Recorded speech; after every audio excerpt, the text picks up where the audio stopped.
Hi dear student, myself R.K. Thakur from Engineers Classes for Competition Dwarka Sector 1.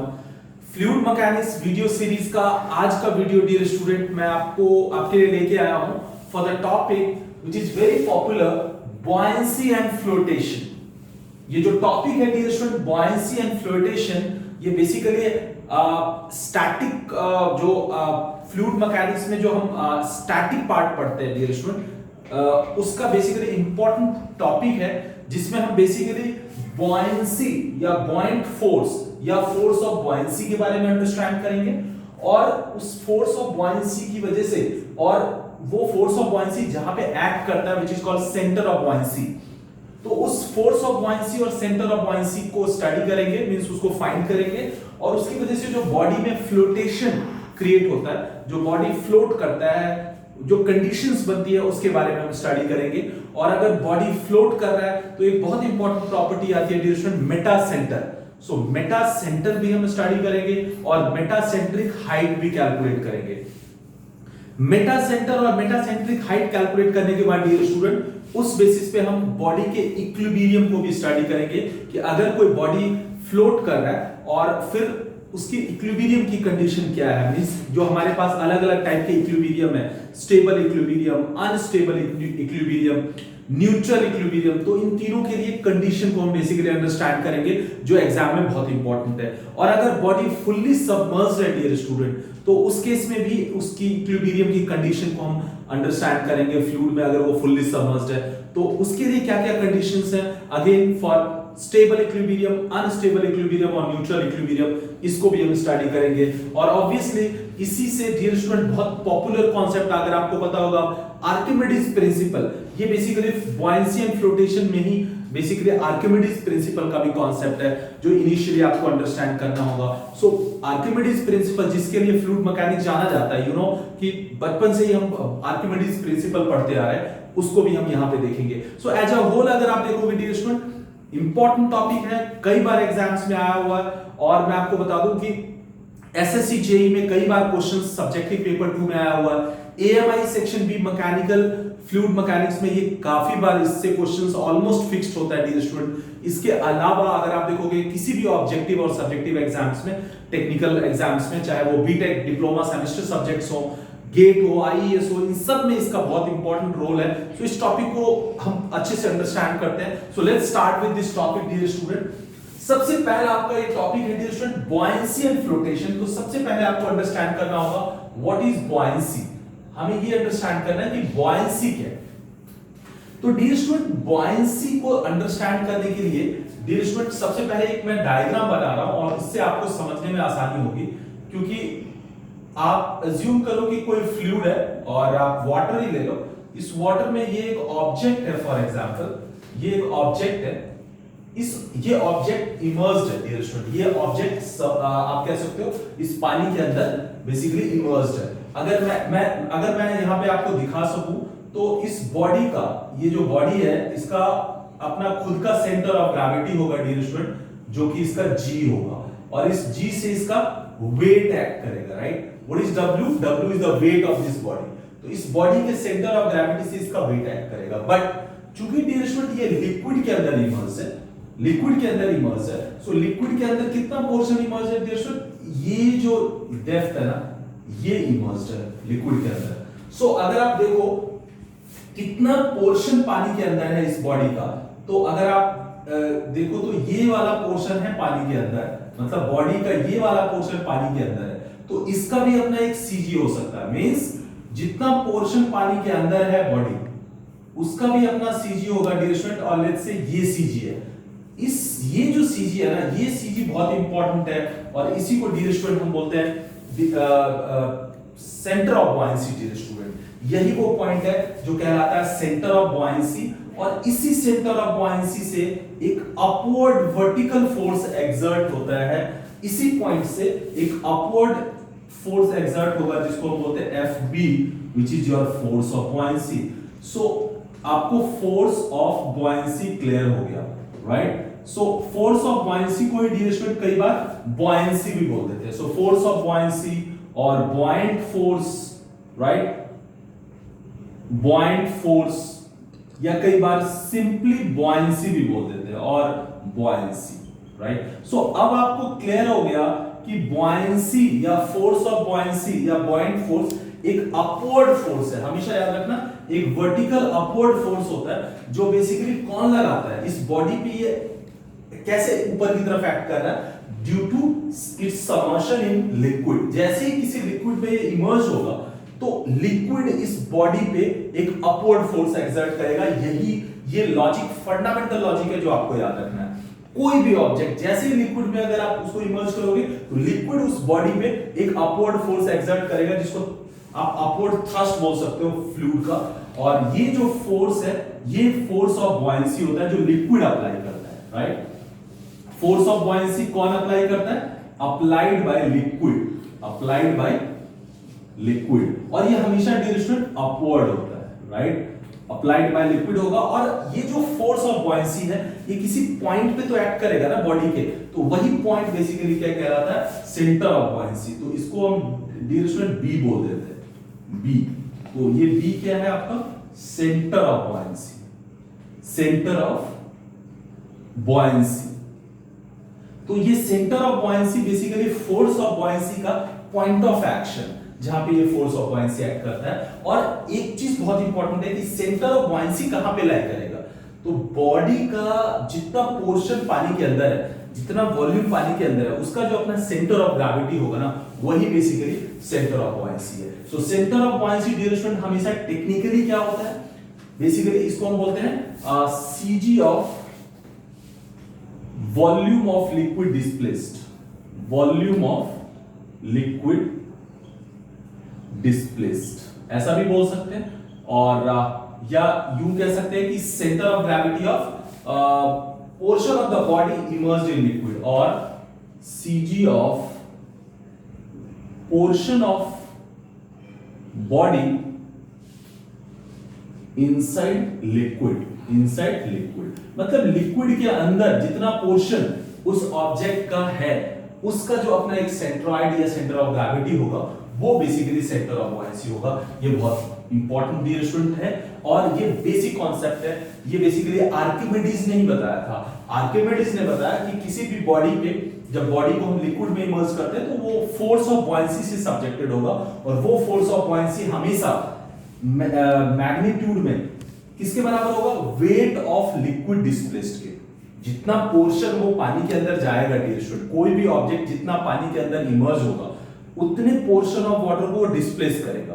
तो वो जो water displaced का जो वेट होगा ना डिरेक्शन, वो वेट हमेशा अपवर्ड एक्ट करता है, और वही फोर्स ऑफ बॉयंसी के मैग्नीट्यूड के बराबर होता है। So force of buoyancy is always equal to weight of liquid displaced. ये बहुत इंपॉर्टेंट छोटा सा कॉन्सेप्ट है बट इंपॉर्टेंट है। वेट ऑफ लिक्विड डिस्प्लेस्ड, याद रखना, वेट ऑफ लिक्विड डिस्प्लेस्ड, ना कि weight of object in water और इन लिक्विड। नो, वो लिक्विड को कितना डिस्प्लेस किया ऑब्जेक्ट, उसका weight, right. So weight of liquid displace और direction weight of liquid, weight हमेशा क्या होता है, रो वीजी।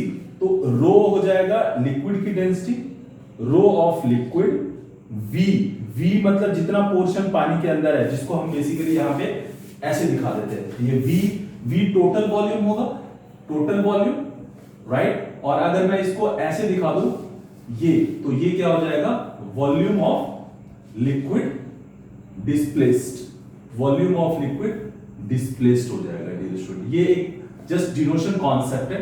वी पे ऐसे हॉरिजॉन्टल लाइन लगा देते हैं। सो रो, वी और जी, ये हो जाएगा डिरेक्शन आपका क्या, बेसिकली फोर्स ऑफ बॉयंसी का मैग्नीट्यूड निकालने के लिए, राइट। और सेंटर ऑफ बॉयंसी तो सिंपली अगर ये टोटल मान लो x है, तो ऑब्वियसली सेंटर ऑफ बॉयंसी कितना हो जाएगा, अगर आप इस ज्योमेट्री को देखो, इस ऑब्जेक्ट का x/2 हो जाएगा नीचे से, राइट। ये फ्री सरफेस ऑफ लेयर है, ये वाटर है, राइट।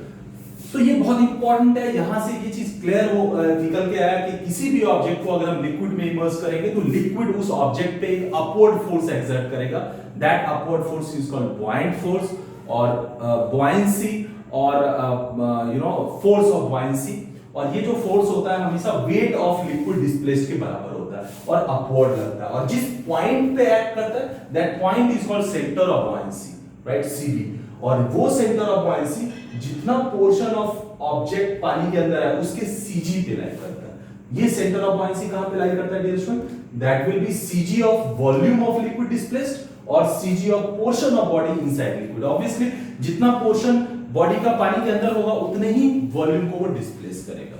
तो यहां से ये कॉन्सेप्ट एक छोटा सा आपको बॉयंसी और सेंटर ऑफ बॉयंसी ये क्लियर हो गया डियर स्टूडेंट। नाउ अब आप देखो कि अगर ऑब्जेक्ट लिक्विड में इमर्ज नहीं है, मतलब एयर में, तो उसका अपना एक खुद का वेट है W। लेकिन जैसे ही लिक्विड में इमर्ज करोगे तो एक पानी उस पे एक अपवर्ड फोर्स एक्सर्ट करेगा, जो कि किस पे डिपेंड कर रहा है? देखो उस लिक्विड की डेंसिटी पे डिपेंड कर रहा है। और किस पे डिपेंड कर रहा है? कि वो कितना वॉल्यूम ऑफ लिक्विड डिस्प्लेस कर रहा है, इस पे भी डिपेंड कर रहा है। तो अगर ऑब्जेक्ट को जैसे ही पानी में डालेंगे तो उस पे एक अपवर्ड फोर्स एक्सर्ट होगा, और अब इस अपवर्ड फोर्स एक्सर्ट होने की वजह से जो उसका नेट वेट होगा, जो नेट वेट है डियर स्टूडेंट, वो पहले वाला जो W है ना, उस W में से अब FB माइनस करना पड़ेगा, बिकॉज वेट हमेशा डाउनवर्ड लगेगा और फोर्स ऑफ बॉयंसी अपवर्ड लगेगा। तो अगर बॉडी कंप्लीटली वाटर के अंदर सबमर्ज्ड है तो उसका जो नेट वेट होगा डियर स्टूडेंट वो क्या हो जाएगा? W minus FB।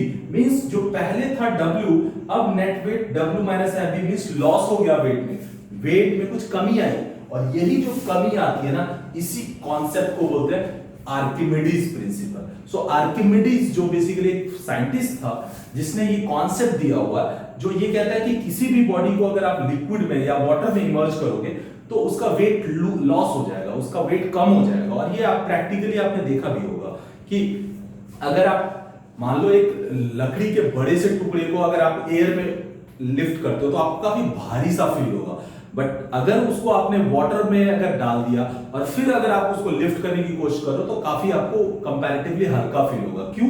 क्योंकि पानी जब आप ऊपर उठाते हो तो आप फोर्स लगाते हो, लेकिन एट द सेम टाइम आपको हेल्प भी कौन कर रहा है? बॉयंट फोर्स जो पानी उस लॉग पे लगा रहा है, उस ऑब्जेक्ट पे लगा रहा है, तो आपको हेल्प कर रहा है, और in this way you find it easy. So ये कॉन्सेप्ट है और आप प्रैक्टिकली देखते भी हो। अच्छा, फोर्स ऑफ बॉयंसी हमें तैरने में भी हेल्प करता है डियर स्टूडेंट, हमें स्विमिंग में भी काफी हेल्प करता है। अगर आप देखो तो जनरली बोला जाता है, ये साइंस में वन लाइनर है साइंस का, कि समंदर में, मींस जिसको खारे पानी में बोलते हैं, समंदर में या खारे पानी में तैरना आसान है comparatively compare to still water और you know that fresh water.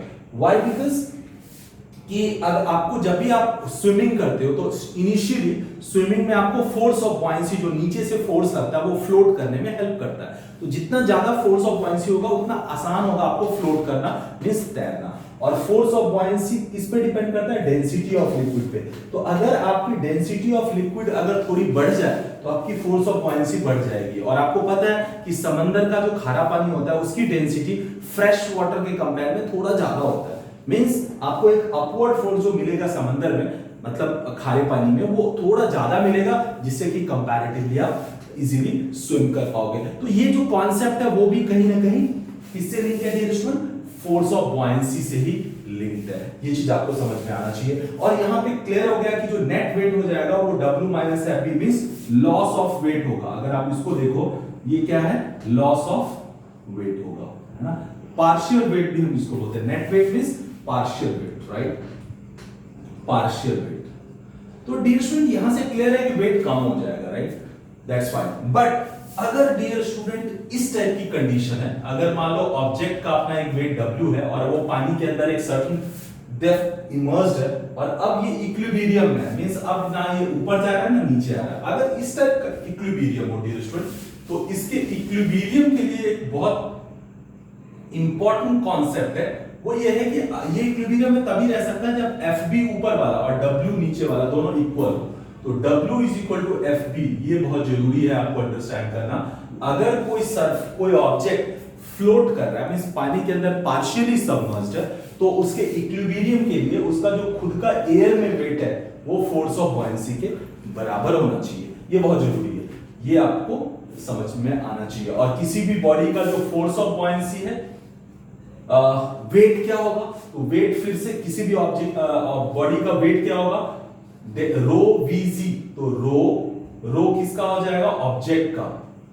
V उसका पूरा वॉल्यूम और G ये किसके बराबर होगा? Force of buoyancy. Force of buoyancy हमेशा वाटर एक्सर्ट करता है, तो वो भी हो जाएगा रो बीजी, लेकिन अब ये हो जाएगा rho of liquid, right, rho of liquid.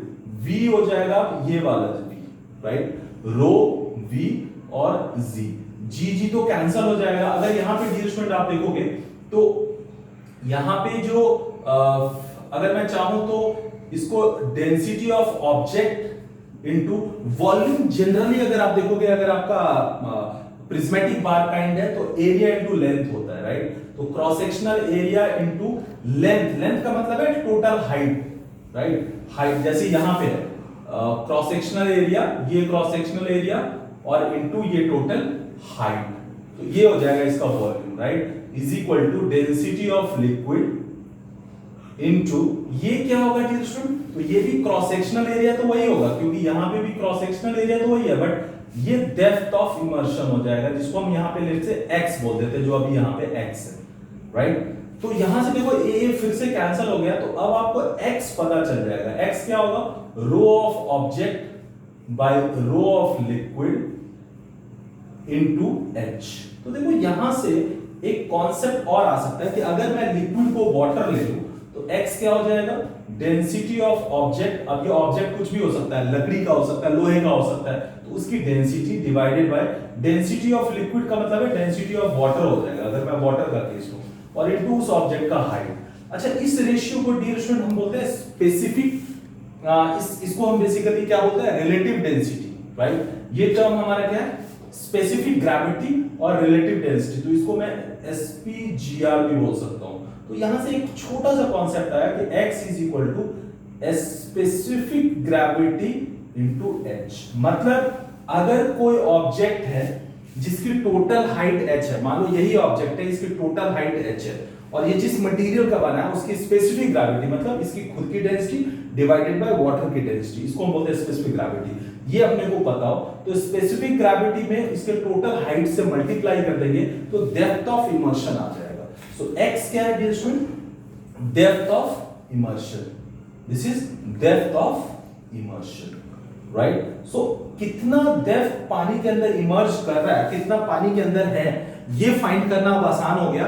अगर बॉडी इस टाइप का है तो सिंपली क्या होगा, स्पेसिफिक ग्रेविटी में टोटल डेप्थ से मल्टीप्लाई कर देंगे। तो ये एक छोटा सा एक एनालिसिस है डियर स्टूडेंट, जो आपको समझ में आना चाहिए, और यहां से बेसिकली डियर स्टूडेंट आपके एग्जाम में कई बार ऑब्जेक्टिव क्वेश्चंस आते हैं और इस पे न्यूमेरिकल्स भी आते हैं। तो मैं न्यूमेरिकल के लिए अलग से इसी चैप्टर का एक वीडियो बनाऊंगा जहां पे हम हर एक टॉपिक से रिलेटेड न्यूमेरिकल्स करेंगे, स्पेशली जो प्रीवियस ईयर और जो अलग अलग एग्जाम्स में आए। बट अभी हम थ्योरी पे डील कर रहे हैं, कॉन्सेप्ट में डील कर रहे हैं, तो आई होप ये वाला कॉन्सेप्ट आपको क्लियर होगा, राइट।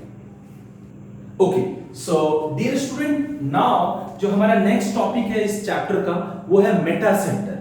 मेटा सेंटर नाम से क्लियर है, ये एक पॉइंट है, सेंटर का मतलब है ये एक पॉइंट है जिसको हम मेटा सेंटर बोलते हैं। और इस पॉइंट को अंडरस्टैंड करना बहुत जरूरी है, क्योंकि किसी भी बॉडी का अगर वो फ्लोटिंग कंडीशन में है, मींस पार्शियली सबमर्ज्ड है लिक्विड में, तो उसके इक्विलिब्रियम के लिए ये पॉइंट बहुत इंपॉर्टेंट है। मतलब इस पॉइंट का लोकेशन बहुत जरूरी है आपको जानना कि ये कहां पे लाई कर रहा है। बल्कि उस ऑब्जेक्ट को अगर डिजाइन करना है इक्विलिब्रियम के लिए तो इस पॉइंट को स्ट्रेटेजिकली डिजाइन करते हैं, जिससे कि इसका लोकेशन आपको पता हो और एक कंडीशन को सेटिस्फाई करते हैं, जो हम देखेंगे।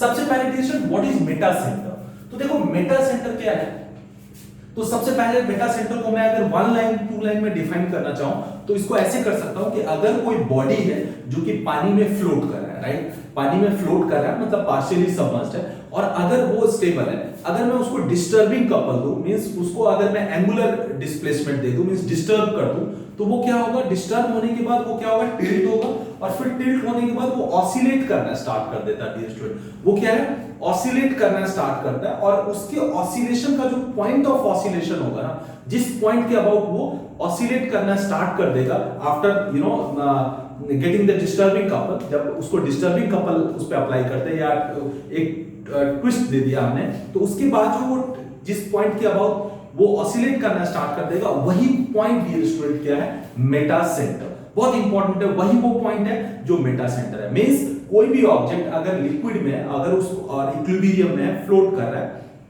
पार्शियली सबमर्ज्ड है। अगर मैंने उसको थोड़ा डिस्टर्बिंग कपल दिया या एंगुलर डिस्प्लेसमेंट दे दिया तो वो किसी पॉइंट के अबाउट वो ऑसिलेट करना स्टार्ट कर देगा। ये प्रैक्टिकली आपने देखा भी होगा। तो जिस पॉइंट के अबाउट वो ऑसिलेट करता है वही मेटा सेंटर है स्टूडेंट, और इसी पॉइंट को हम बोलते हैं एम। नाउ एक तो आपने समझ लिया, ये एक डेफिनेशन, बट ज्योमेट्रिकली अगर आपको समझना है डियर स्टूडेंट तो यहां से काफी क्लैरिटी मिलेगी। सी, ये एक ऑब्जेक्ट है राइट, जिसका अपना सेंटर ऑफ ग्रेविटी जी है और यहां से इसका वेट एक्ट कर रहा है डियर स्टूडेंट, और इसके नीचे सेंटर ऑफ बॉयंसी है बी, इसके नीचे सेंटर ऑफ बॉयंसी है और यहां से इस पे force of buoyancy F B act कर रहा है, और ये इसका एक्सिस है डियर स्टूडेंट, और ये अभी इक्विलिब्रियम में है। नाउ इसके एक एंगुलर डिस्प्लेस्ड पोजीशन को दिखाया हुआ, इसके एक्सिस पे एंगुलर डिस्प्लेसमेंट दे दिया जिसको डिस्टर्बिंग कपल बोलते हैं। तो ये डिस्टर्बिंग कपल देने के बाद डियर स्टूडेंट इसका जो पोजीशन है वो ये वाला पोजीशन दिखाया हुआ। सो पहले जो इसका जो एक्सिस है वो अब ये ऐसे टिल्ट हो गया, इसका ये वाला एक्सिस है। सेंटर ऑफ ग्रेविटी ये है जहां से वेट एज यूजुअल पहले की तरह W एक्ट कर रहा है, और पहले वाला सेंटर ऑफ बॉयंसी अब पहले वाले एक्सिस पे यहां पे लाई कर रहा है। बट चूंकि आपने पोजीशन को चेंज करा है तो definitely wait of liquid displace change हुआ होगा, जिसकी वजह से सेंटर ऑफ बॉयंसी बेसिकली बदल जाएगा, सेंटर ऑफ बॉयंसी डिरेक्शन बदल जाएगा, जो कि B से अब क्या हो गया, B1 पे आ गया। ये चीज आपको समझना है। पहले वाला जो ओरिजिनल पोजीशन है वो B पे था, अब शिफ्ट होकर due to angular displacement centre of buoyancy shift होगा। सेंटर ऑफ बॉयंसी शिफ्ट होने की वजह से फोर्स बेसिकली अब जो new location of centre of buoyancy है ये B1 दे दिया। नाउ इस new position of centre of buoyancy से अगर मैं एक वर्टिकल एक्सिस ड्रॉ कर रहा हूं तो ये इसके पहले वाले एक्सिस को एक पॉइंट पे कट कर रहा है। सी, नया पोजीशन ये है, इससे मैंने एक वर्टिकल एक्सिस ड्रॉ करा और ये इसके पहले वाला एक्सिस है, दोनों एक पॉइंट पे कट कर रहा है, और यही मीटिंग और cutting point dear student metacentre right, और इसी पॉइंट के अबाउट ये that the body will start oscillating right. तो ये जो M है ना, इसी को हम डियर स्टूडेंट क्या बोलते हैं, मेटा सेंटर। मैं यहां पे डिनोट कर देता हूं, ये क्या है, मेटा सेंटर। और याद रखना इसी पॉइंट के अबाउट ये बेसिकली क्या करना स्टार्ट कर देगा, ऐसे ऑसिलेट करना स्टार्ट कर देगा राइट, ये ऐसे ऑसिलेट करना स्टार्ट कर देगा राइट, इसी पॉइंट के अबाउट ये ऑसिलेट करना स्टार्ट कर देता है। और इस बॉडी के इक्विलिब्रियम में फर्दर, अब इसके इक्विलिब्रियम में इसका मेटा सेंटर का रोल बहुत इंपॉर्टेंट होगा। नाउ कम्स कि मेटासेंट्रिक हाइट, एक होता है dear student metacentric height. So what is this metacentric height, तो ये भी बहुत इंपॉर्टेंट है। ये एक हाइट है बेसिकली जो मेटा सेंटर से रिलेटेड है। अगर आप देखोगे मेटा सेंट्रिक हाइट को अगर आपको निकालना है तो ये GM बोलते हैं डियर स्टूडेंट। अगर आप गौर से देखोगे तो जो इस बॉडी का सेंटर ऑफ ग्रेविटी है G और इसका जो मेटा सेंटर है, दोनों के बीच का बेसिकली जो पुराना एक्सिस है, जो ओल्ड एक्सिस है, उसके अलोंग जो डिस्टेंस होगा वही GM कहलाएगा मेटा सेंट्रिक हाइट। सो मेटा सेंट्रिक हाइट क्या है, basically distance between CG of body and Meta centre along axis of the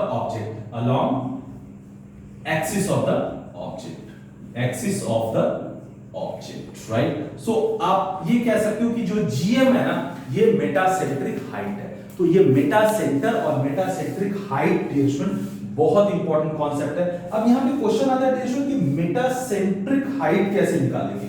तो देखो मेटासेंट्रिक हाइट जो कि यहां पे GM दिखा है, GM का एक फॉर्मूला होता है जो बहुत इंपॉर्टेंट है। आपको न्यूमेरिकल को सॉल्व करने के लिए ये फॉर्मूला लगाना है। हालांकि इसका एक डेरिवेशन होता है, बट मैं अभी डेरिवेशन आपको नहीं करा रहा हूं, मैं इसके यूजुअल मीनिंग्स के साथ इसका पूरा स्कोप समझा रहा हूं। तो अगर आपको मेटासेंट्रिक हाइट GM निकालना है तो ये होता है I/V माइनस BG। आपको V देखना डियर स्टूडेंट, ये V कौन सा V है, वेट ऑफ लिक्विड डिस्प्लेस्ड वाला। तो ये याद रखना, GM तो आपका मेटासेंट्रिक हाइट हो गया, this is metacentric height right. और I क्या है, बहुत इंपॉर्टेंट है स्टूडेंट। I के बारे में बहुत मेजर कंफ्यूजन रहता है कि व्हाट इज I। सबको पता है ये मोमेंट ऑफ इनर्शिया, बट किसका मोमेंट ऑफ इनर्शिया, किस एक्सिस के अबाउट। तो यहां पे आपको याद रखना होगा, अगर बॉडी ऐसे इमर्ज है तो इसको टॉप से देखेंगे तो इसका एक प्लान नजर आएगा। प्लान आप समझ रहे हो स्टूडेंट, इंजीनियरिंग ड्राइंग में प्लान का मतलब होता है टॉप व्यू। तो जो ऑब्जेक्ट इमर्ज्ड है उसका जो प्लान होगा, प्लान का मतलब है टॉप व्यू, टीवी। तो ये जो प्लान है उसके प्लान का y एक्सिस के अबाउट मोमेंट ऑफ इनर्शिया है ये I।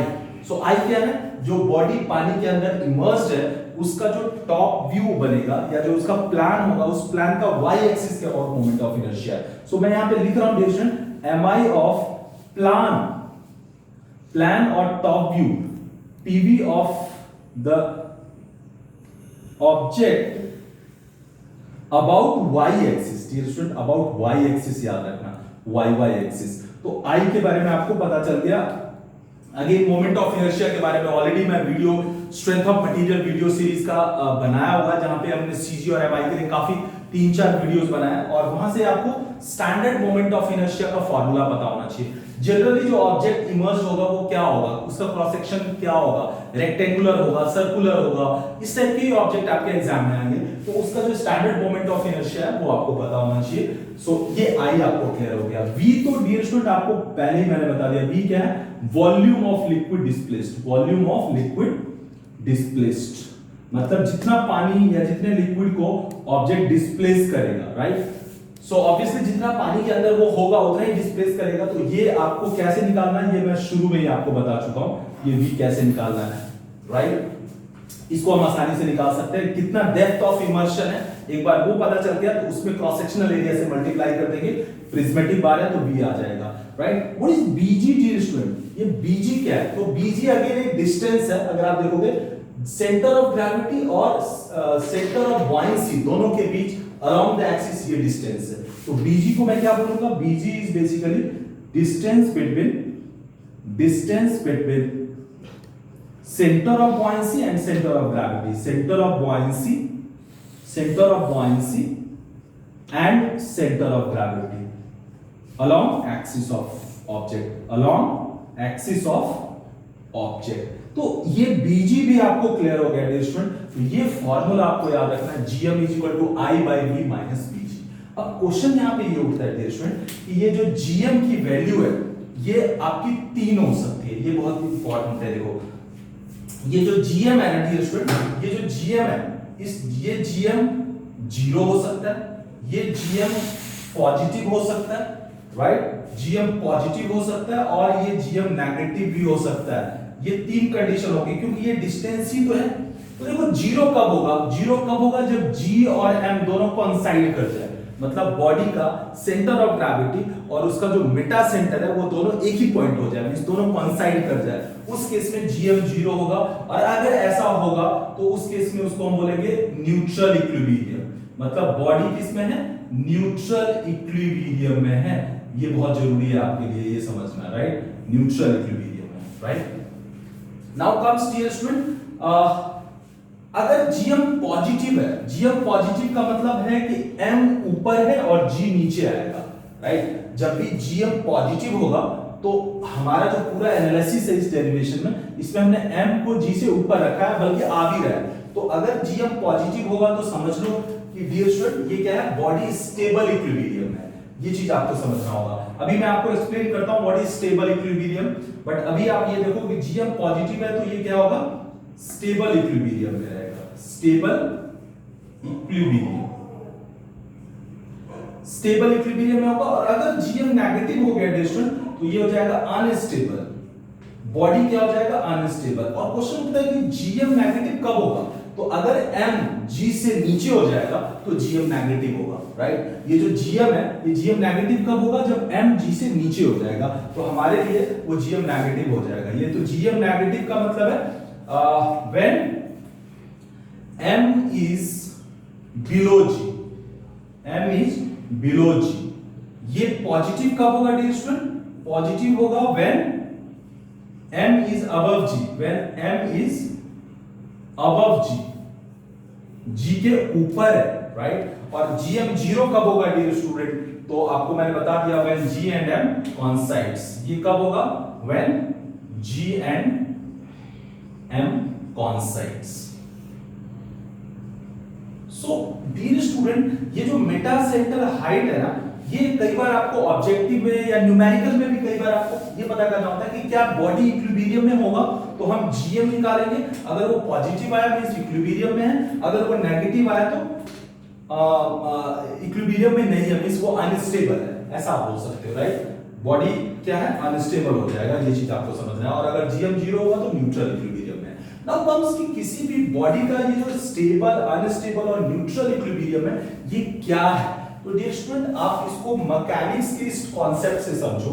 आपको पता है कि अगर मेरा सरफेस इस ऐसा है, राइट, और इस पे अगर मान लो एक स्फीयर को आपने रखा है, अब अगर स्फीयर को डिस्टर्ब करोगे तो ये स्फीयर अपने न्यू पोजीशन यहां पे जाएगा, राइट, बट फाइनली ये टर्न होके कहां आएगा, जहां पे भी जाए ये, बट आएगा ये इसी पोजीशन पे। आप देखो, अगर मैं इस पोजीशन में अगर एक कॉनकेव सरफेस है हमारे पास और उसमें अगर एक स्फीयर रखा होगा, तो अगर मैं इसको डिस्टर्ब भी करूंगा ना, तो ये घूम के फाइनली आएगा ये यहीं पे।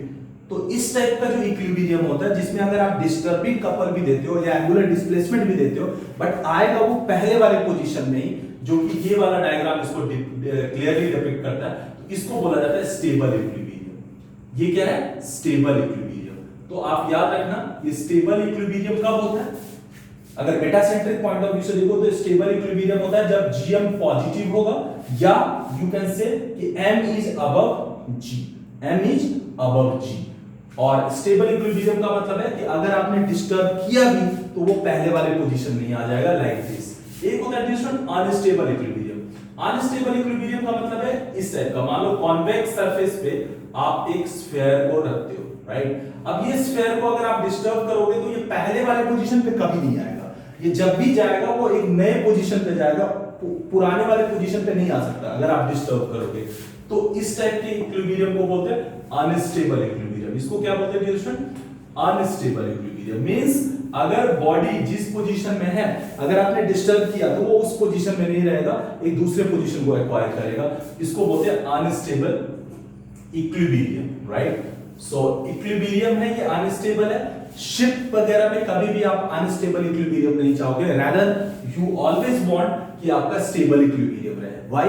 बिकॉज़ शिप में जब भी टाइडल वेव्स वगैरह आता है तो पानी के उसकी वजह से उसमें बेसिकली क्या है, ऑसिलेशन स्टार्ट होता है। ऑसिलेशन के बाद आप चाहते हो कि वो पहले वाले पोजीशन में आ जाए। मींस हमेशा आप ऐसे डिजाइन करोगे कि जो जीएम है वो पॉजिटिव हो, मींस सेंटर ऑफ ग्रेविटी से ऊपर हमेशा मेटा सेंटर होना चाहिए, मतलब जीएम पॉजिटिव होना चाहिए। और न्यूट्रल इक्विलिब्रियम डिस्ट्रीब्यूशन ऐसे डिपिक्ट होता है। न्यूट्रल इक्विलिब्रियम का मतलब है कि ये स्ट्रेट लाइन है, इस पे एक स्फीयर है, अगर आप इसको चेंज भी करोगे पोजीशन को तो ये बेसिकली इसका जो सेंटर है ना, ये बेसिकली हमेशा स्ट्रेट लाइन पे ही रहेगा। अगर आप देखोगे न्यू पोजीशन पे आएगा, बट इसका बेसिकली ओरिएंटेशन चेंज नहीं हो रहा है, मतलब इसका जो सेंटर है ये आप देखो हमेशा एक ही लाइन पे रहेगा। इसको हम बोलते हैं न्यूट्रल इक्विलिब्रियम, राइट।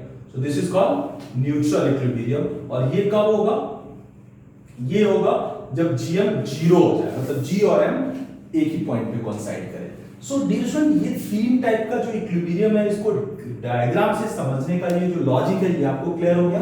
और इन तीनों के लिए कंडीशन क्या है अगर बॉडी फ्लोट कर रहा है तो बॉडी फ्लोट कर रहा है तो सबसे पहली कंडीशन तो मैथमेटिकली आपको पता ही है कि W किसके बराबर होना चाहिए? FB के बराबर होना चाहिए। वेट और फोर्स ऑफ बॉयंसी इक्वल होना चाहिए। देन आता है कि GM अगर 0 होगा तो न्यूट्रल इक्विलिब्रियम, GM पॉजिटिव होगा मतलब M G से अबव होगा तो स्टेबल इक्विलिब्रियम, और अगर GM नेगेटिव आ गया तो अनस्टेबल इक्विलिब्रियम। सो हमारी हमेशा desirable is always stable equilibrium, ये याद रखना, राइट, स्पेशली शिप वगैरह के केस में। तो किसी भी बॉडी का, फ्लोटिंग बॉडी का जो इक्विलिब्रियम के जो कंडीशंस हैं, इस पे कई बार आपके एग्जाम में आया होगा, तो आपको बेसिकली यही याद रखना है कि कंडीशन क्या है। अगर मैं फिर से इसको लिख दूं तो स्टेबल, एक है अनस्टेबल, और तीसरा क्या है? न्यूट्रल। ये तीन इक्विलिब्रियम है और तीनों के लिए, और ये किस केस में? फ्लोटिंग कंडीशन है। अगर बॉडी फ्लोटिंग कंडीशन में आपको इक्विलिब्रियम की कंडीशन जाननी है तो फ्लोटिंग कंडीशन में स्टेबल के लिए क्या होना चाहिए स्टूडेंट? सबसे पहले W is equal to FB होना चाहिए, ये तो सब में चाहिए, और साथ में M is above G, M is above G, और यू कैन से कि GM क्या होना चाहिए? पॉजिटिव, GM पॉजिटिव होना चाहिए। अनस्टेबल कब होगा? जब W is equal to FB होगा और M is below G, m अगर g से बिलो हो जाए। न्यूट्रल कब होगा? जब वेट और फोर्स ऑफ बॉयंसी इक्वल हो and g and m coincides, g and m coincides और gm क्या होगा आपका? जीरो होगा। सो ये वाली कंडीशन आपको ऑलवेज याद रखना होता है डियर स्टूडेंट, जो एग्जाम में कई बार पूछा जाता है, जो आपको पता होना चाहिए, right? Okay, so dear student, अभी हमने जो कंडीशन देखा है स्टेबल और अनस्टेबल का। स्टेबल का मतलब है कि अगर आप उसमें डिस्टर्बिंग कपल देते हो तब भी वो ओरिजिनल पोजीशन पे ही आएगा, तो उसको बोलते हैं स्टेबल इक्विलिब्रियम। और उसके लिए कंडीशन क्या है? अगर फ्लोटिंग ऑब्जेक्ट है तो m should be above g। तो हम इस वाले डायग्राम में देखते हैं और इस कंडीशन को सेटिस्फाई कराते हैं कि कैसे ये स्टेबल इक्विलिब्रियम है, कैसे इस पे मैं जो डिस्टर्बिंग कपल लगा रहा हूं उसके बावजूद ये ऑब्जेक्ट पहले वाले पोजीशन पे आ जाएगा। तो इसको अंडरस्टैंड करने के लिए देखो, ये परफेक्टली एक डायग्राम बनाया हुआ जो हमारा पहले का बना हुआ वो केस है। m अभी g से ऊपर है, राइट? अभी हमने इसको डिस्टर्बिंग कपल दिया ये। अब अपने को ये देखना है कि ये स्टेबल इक्विलिब्रियम में है या नहीं है। तो देखो, सबसे पहले ये जो अभी आप देख रहे हो Fb यहां से एक्ट करेगा और W यहां से एक्ट करेगा। चूंकि इक्विलिब्रियम तो है ही है, तो W और Fb इक्वल हो जाएगा। तो देखो, एक फोर्स इसके सेंटर ऑफ ग्रेविटी पे एक्ट कर रहा है और एक न्यू सेंटर ऑफ बॉयंसी से एक्ट कर रहा है। दोनों चूंकि इक्वल है तो ऐसा कुछ केस बन गया ना डियर स्टूडेंट, यहां से ये W एक्ट कर रहा है और यहां से Fb एक्ट कर रहा है और W और Fb इक्वल हो गया। तो आप समझ सकते हो कि दो इक्वल और ऑपोजिट फोर्स जब लगता है तो ये क्या क्रिएट करेगा? मैकेनिक्स के लॉजिक से कपल क्रिएट करेगा। मतलब यहां पे एक anti clockwise restoring couple generate हो जाएगा ऑटोमेटिक इस बॉडी पे, बिकॉज़ ये वेट और Fb इक्वल है। तो एक restoring anti clockwise couple generate होगा जो इस ऑब्जेक्ट पे लगेगा और आपका डिस्टर्बिंग कपल है क्लॉकवाइज डायरेक्शन में। तो यू कैन इजीली अंडरस्टैंड कि एक डिस्टर्बिंग कपल क्लॉकवाइज डायरेक्शन में लग रहा है, बट इस बॉडी के इस पोजीशन की वजह से इस पे रिस्टोरिंग कपल जनरेट होगा जो कि इसके ठीक ऑपोजिट डायरेक्शन में होगा, मींस इसको काउंटर करेगा और उस बॉडी को उसको पहले वाले पोजीशन में ले आएगा। So this is what the concept. देखो, छोटा सा एक कांसेप्ट है लेकिन ये ग्राफिकली बहुत अच्छा अंडरस्टैंड करने के लिए है कि बॉडी अगर m g से अबव है तो कैसे ये स्टेबल इक्विलिब्रियम है। तो सिंपल, G से W एक्ट करेगा, न्यू पोजीशन से Fb, दोनों बेसिकली इक्वल और ऑपोजिट है, तो एक restoring anti clockwise couple generate करेगा और वो इस डिस्टर्बिंग कपल को काउंटर करेगा और बॉडी को पहले वाले पोजीशन में ला देगा। So this is that is why in this condition body is in stable equilibrium. But अगर मैं दूसरी कंडीशन ले लूं डियर स्टूडेंट, जहां पे m G से बिलो हो जाए, तो अगर मैं ऐसे ले लेता हूं, ये m है और ये G है डियर स्टूडेंट, राइट? तो G से बेसिकली क्या एक्ट करेगा? G से नीचे क्या होगा डियर स्टूडेंट? B। तो सबसे पहले अगर आप देखोगे, okay, so dear student, unstable equilibrium का अगर मैं आपको डायग्राम से एक्सप्लेन करूं कि कैसे बॉडी अनस्टेबल इक्विलिब्रियम में होगा अगर उसका सेंटर ऑफ ग्रेविटी से नीचे उसका मेटा सेंटर लाई करेगा, तो अभी आपको क्लियर हो जाएगा। यही बॉडी है, इसका सेंटर ऑफ ग्रेविटी G है और उससे ठीक नीचे मैंने मेटा सेंटर M ले लिया और ऑब्वियसली ये मेटा सेंटर M होने की वजह से ये जो पहले इसका सेंटर ऑफ बॉयंसी है वो न्यू सेंटर ऑफ बॉयंसी ये वाला B डैश होगा और यहीं से ये जो एक्सिस है, ये एक्सिस इसको कट कर रहा है तो ये मेटा सेंटर है। नाउ कंसीडर ये वेट W एक्ट कर और ये किसकी वजह से मेटा सेंटर डेवलप हो रहा है? ये डिस्टर्बिंग कपल क्लॉकवाइज डायरेक्शन में लग रहा है। अब देखो डियर स्टूडेंट, ये जो Fb है ऊपर लग रहा है, ये Fb ऊपर लग रहा है, राइट? और ये जो G है ये इधर G से W लग रहा है। अब ये आप देखो, ये क्या करेगा? ये कपल जनरेट करेगा जो कि क्लॉकवाइज डायरेक्शन में होगा। आप देखो, ये ऊपर है ये नीचे है, तो ये क्लॉकवाइज डायरेक्शन में कपल जनरेट करेगा और ये ऑलरेडी डिस्टर्बिंग कपल भी क्लॉकवाइज में है, मींस वो उसको और ज्यादा असिस्ट ही करेगा। मतलब एक डिस्टर्बिंग कपल भी क्लॉकवाइज डायरेक्शन में है और इसके अंदर जो इसके m और g का पोजीशन है इसकी वजह से भी एक कपल जनरेट हो रहा है जो कि क्लॉकवाइज में है। मींस ये कभी भी बॉडी अपने पहले वाले पोजीशन में नहीं आएगा, न्यू पोजीशन में जाएगा, and which is called unstable equilibrium. तो यहां से क्लियर है कि अगर m g से नीचे होगा तो डिस्टर्बिंग कपल भी क्लॉकवाइज और रिस्टोरिंग कपल भी क्लॉकवाइज, ये कभी भी पहले वाले पोजीशन में नहीं आ पाएगा, मींस बॉडी अनस्टेबल इक्विलिब्रियम में होगा। सो ये आपको क्लियर है, इसको डायग्राम से ऐसे समझते हैं dear student, right? Okay, so dear student, now अब हम इक्विलिब्रियम की एक दूसरी कंडीशन को स्टडी करेंगे, लेकिन वो होगा सबमर्ज्ड बॉडी के लिए। सबमर्ज्ड बॉडी का मतलब है फुल्ली सबमर्ज्ड। अभी हमने फ्लोटिंग बॉडी के लिए देखा था, जिसके लिए metacentre important role play कर रहा था उसके इक्विलिब्रियम के अलग अलग टाइप के इक्विलिब्रियम के लिए। बट अगर बॉडी सबमर्ज्ड है, फुल्ली सबमर्ज्ड है एयर में या किसी भी लिक्विड या फ्लूइड में, तो उस केस में उसका जो कंडीशन है वो थोड़ा सा चेंज होगा। तो सबसे पहले इसको आप ऐसे समझ सकते हो, एक बलून है, बलून बेसिकली एयर में फुल्ली सबमर्ज्ड होता है, तो एक बलून के इक्विलिब्रियम की आप बात कर सकते हो, ऐसा समझ सकते हो। तो अगर बॉडी फुल्ली सबमर्ज्ड है तो बलून का केस ले सकते हो, जो बेसिकली हमने यहां पे लिया हुआ है, राइट। तो सबसे पहले इसके लिए भी स्टेबल कंडीशन है, स्टेबल इक्विलिब्रियम और stable equilibrium, unstable equilibrium, unstable equilibrium और न्यूट्रल इक्विलिब्रियम। मीनिंग वही है, न्यूट्रल इक्विलिब्रियम। स्टेबल का मतलब है कि अगर आपने डिस्टर्ब भी किया तो वो पहले वाले पोजीशन पे आएगा। अनस्टेबल का मतलब है अगर आपने एक बार डिस्टर्ब किया तो वो पहले वाले पोजीशन पे नहीं आएगा। और न्यूट्रल का मतलब है कि वो चेंज करेगा बट उसका जो सेंटर है वो थ्रू आउट एक ही लाइन पे लाई करेगा। सो स्टेबल इक्विलिब्रियम के लिए कंडीशन ये है डियर स्टूडेंट कि W = FB होना चाहिए, ये तो कंडीशन है ही है। बट इसके अलावा एक और होना चाहिए डियर स्टूडेंट, जो कि बहुत इंपॉर्टेंट है, कि जो सेंटर ऑफ ग्रेविटी है ना, जो B है वो G से अबव होना चाहिए। B is above G, ये बहुत इंपॉर्टेंट है। अगर सेंटर ऑफ बॉयंसी, यहां पे बेसिकली मेटा सेंटर की जगह क्या इंपॉर्टेंट रोल प्ले करता है, सेंटर ऑफ बॉयंसी। तो सेंटर ऑफ बॉयंसी G से अबव होना चाहिए, मतलब उसके सेंटर ऑफ ग्रेविटी से ऊपर होना चाहिए। अनस्टेबल के लिए डियर स्टूडेंट फिर से W = FB और B is below G। याद रखना, B अगर सेंटर ऑफ ग्रेविटी से नीचे आ गया तो बॉडी अनस्टेबल इक्विलिब्रियम में होता है। और अगेन न्यूट्रल कब होगा, जब W = FB और B and G, B means center of buoyancy and center of gravity coincides। So dear student, ये फुल्ली सबमर्ज्ड बॉडी के लिए है, जैसे बलून एयर में। नाउ यहाँ पे एक चीज आपको ध्यान रखना, यहाँ पे फिर से हम ऐसे अंडरस्टैंड कर सकते हैं कि कैसे अगर B G से अबव होगा तो स्टेबल इक्विलिब्रियम में होगा और अगर बिलो होगा तो अनस्टेबल होगा। तो ये केस आप समझ सकते हो। देखो ये एक बलून है, इसका सेंटर ऑफ ग्रेविटी नीचे है और सेंटर ऑफ बॉयंसी ऊपर है। सेंटर ऑफ बॉयंसी से फोर्स ऑफ बॉयंसी एक्ट करता है, सेंटर ऑफ ग्रेविटी से वेट एक्ट करता है। तो अगर मैंने इसको अगर मान लो डिस्टर्ब भी किया क्लॉकवाइज डायरेक्शन में मान लो, तो ये जो पोजीशन बनेगी इसकी वजह से एक देख रहे हो ये डाउनवर्ड फोर्स लग रहा है W और ये FB ऊपर लग रहा है। तो ये दोनों, ये एक डाउनवर्ड लग रहा है और ये ऊपर लग रहा है FB और ये W। क्योंकि W और FB इक्वल है तो ये कौन सा कपल जनरेट करेगा, एंटी क्लॉकवाइज कपल जनरेट करेगा, counter clockwise.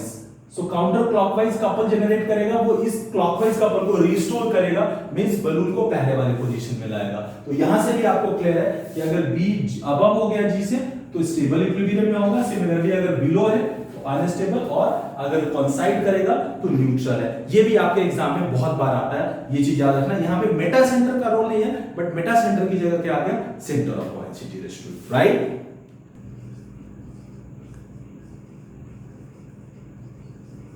Okay, so dear student, इस चैप्टर का बॉयंसी एंड फ्लोटेशन का जो लास्ट पॉइंट है वो है ऑसिलेटिंग और rolling of a floating body. Dear student, अभी हमने अंडरस्टैंड किया था कि अगर एक बॉडी फ्लोट कर रहा है और अगर हमने उसमें डिस्टर्बिंग कपल दिया, राइट, अगर हमने उसको ओवरटर्निंग कपल दिया, तो उस ओवरटर्निंग कपल देने के बाद अगर हम उसको रिमूव कर लेते हैं तो वो बॉडी क्या करता है, ऑसिलेट करना स्टार्ट कर देता है, जिसको हम रोलिंग भी बोलते हैं, शिपिंग टर्मिनोलॉजी है रोलिंग। सो ऑसिलेट जो करेगा जिस पॉइंट के अबाउट, उसको बोलते हैं मेटा सेंटर, राइट। नाउ जब वो ऑसिलेट करता है तो वो ऑसिलेटरी मोशन है। तो आपको पता है कि ऑसिलेटरी मोशन अगर कोई ऑब्जेक्ट कर रहा है तो उसका एक टाइम पीरियड होता है। सो टाइम पीरियड क्या होता है कि वो टाइम जिसमें वो एक कंप्लीट रोटेशन ले लेता है, मतलब एक कंप्लीट ऑसिलेशन अगर कर लेगा तो उसको हम क्या बोलते हैं, एक कंप्लीट ऑसिलेशन को कंप्लीट करने में जो टाइम लगता है उसको हम बोलते हैं उसका टाइम पीरियड। तो आपको पता है कि जब भी ऑसिलेटरी मोशन करेगा तो उसका टाइम पीरियड बहुत इंपॉर्टेंट है। तो यहां पे भी अगर बॉडी फ्लोटिंग है और अगर हमने उसको ओवरटर्निंग कपल देके छोड़ दिया तो वो अब ऑसिलेट करना स्टार्ट करेगा अपने मेटा सेंटर के अबाउट। तो उसके ऑसिलेटरी या रोलिंग मोशन का जो टाइम पीरियड होगा t, ये होता है 2 pi root under k square by gm into g। अगर आप देखोगे तो ये जो पेंडुलम होता है ना, उसी के टाइम पीरियड से थोड़ा सा मिलता जुलता है। अगर आप पेंडुलम का टाइम पीरियड अगर आपको ड्यूरेशन पता हो तो वो होता है t = 2 pi root under l by g। अब यहाँ पे L बाई G तो है बट L की जगह ड्यूरेशन क्या आ गया, k स्क्वायर बाय gm, ऐसा आप समझ सकते हो। 2 pi root under k square by gm into g। t क्या है डियर टाइम पीरियड, मतलब 1 सेकंड में वो एक कंप्लीट ऑसिलेशन करने में कितना टाइम लग रहा है, कितना, वो 2 पाई k क्या है, k को बोलते हैं लिस्ट रेडियस ऑफ जिरेशन, जो शिप के टर्म में इसको लिस्ट रेडियस ऑफ जिरेशन बोलते हैं। और रेडियस ऑफ जिरेशन को ऑलरेडी मैं moment of inertia centre of gravity जो सोम का वीडियो सीरीज है उसमें बता चुका हूं कि ये किसी भी बॉडी का जो मोमेंट ऑफ इनर्शिया है और उसके जो एरिया का रेशियो का स्क्वायर रूट होता है। सो डियर स्टूडेंट k क्या है, least radius of gyration root under moment of inertia by area का रूट होता है। gm क्या है student, metacentric height, as usual जो अभी हमने देखा था I by v minus bg जिसका फार्मूला होता है मेटासेंट्रिक हाइट, और g acceleration due to gravity जो कि 9.81 है। तो ये कई बार आपके एग्जाम में डियर स्टूडेंट ये फार्मूला पूछता है, हालांकि इसका एक डेरिवेशन भी होता है जो कि स्टैंडर्ड बुक में दिया होगा, आप देखोगे थोड़ा सा लेंथी डेरिवेशन है but you can easily go through that, थोड़ा सा मैथमेटिकल है, लास्ट में बाउंड्री कंडीशन वगैरह यूज ठीक करके फाइनली हम वैल्यू निकालते हैं। बट अभी फिलहाल आप इस फॉर्मूले को देखो और इसका मतलब देखो। तो ये देखो टाइम पीरियड किस पे डिपेंड कर रहा है, जीएम पे डिपेंड कर रहा है डियर स्टूडेंट। यहाँ पे अगर जीएम को बढ़ाओगे तो ये पूरा टर्म कम होगा तो टाइम पीरियड कम हो जाएगा, राइट। तो अगर यहाँ से क्लियर हो गया कि जीएम अगर बढ़ता है तो टाइम पीरियड कम हो जाएगा, राइट। और अगर जीएम कम होगा मतलब मेटासेंट्रिक हाइट अगर कम होगा तो टाइम पीरियड बढ़ जाएगा। तो जितना कम मेटासेंटर होगा, मेटासेंट्रिक हाइट होगा, बॉडी का जो ऑसिलेटिंग टाइम पीरियड होगा वो उतना ज्यादा होगा। और किस पे डिपेंड कर रहा है dear student, radius of gyration basically k की डायरेक्टली प्रोपोर्शनल है, ऐसा आप समझ सकते हो। जो टाइम पीरियड है ये डायरेक्टली प्रोपोर्शनल है किसके, k के। तो ये भी आपको याद रखना है। तो ये बेसिकली जीएम पे बेसिकली इनवर्स रिलेशन है, ये याद रखना है। जीएम पे अगर जीएम बढ़ता है तो टाइम पीरियड क्या हो जाएगा, कम हो जाएगा, एंड अगर जीएम कम होगा तो टाइम पीरियड बढ़ेगा। ये इंपॉर्टेंट है, ये चीज आपको ध्यान में रखना है। तो ये एक फॉर्मूला है जो आपको यूज करना है।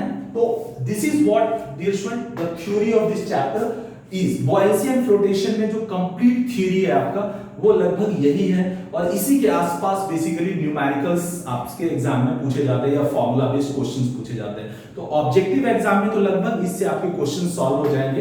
तो एक और वीडियो डियर स्टूडेंट मैं बनाऊंगा जहां पे हम इसके प्रीवियस ईयर के जितने आए हुए क्वेश्चंस हैं उसको हम लेंगे, और जो भी टॉपिक अभी हमने पढ़ा है उसमें जहां जहां पे न्यूमेरिकल इंपॉर्टेंट है अपने सारे टारगेट एग्जाम के लिए उसको हम कंसीडर करेंगे। So that's all for today dear student. I hope कि ये वाला जो वीडियो है वो आपको कंप्लीटली थॉरोली अंडरस्टैंड हुआ होगा। मैं अगेन आपको एडवाइस करूंगा कि वीडियो को अंडरस्टैंड करते टाइम आप नोट्स जरूर बनाते जाना, क्योंकि मैं जो भी स्टेटमेंट आपको एक्सप्लेनेशन में बताता हूं उसमें बहुत सारे ऑब्जेक्टिव के आंसर्स हिडन है। तो जहां पे भी आपको लग रहा है कि ये चीज आपको इंफॉर्मेटरी नॉलेज लग रही है उसको आप पॉइंट वाइज उसको मेंशन करके नोट्स बना सकते हो, right. So again shortly maybe tomorrow we will be coming with the numerical part of this chapter. So that's all for today.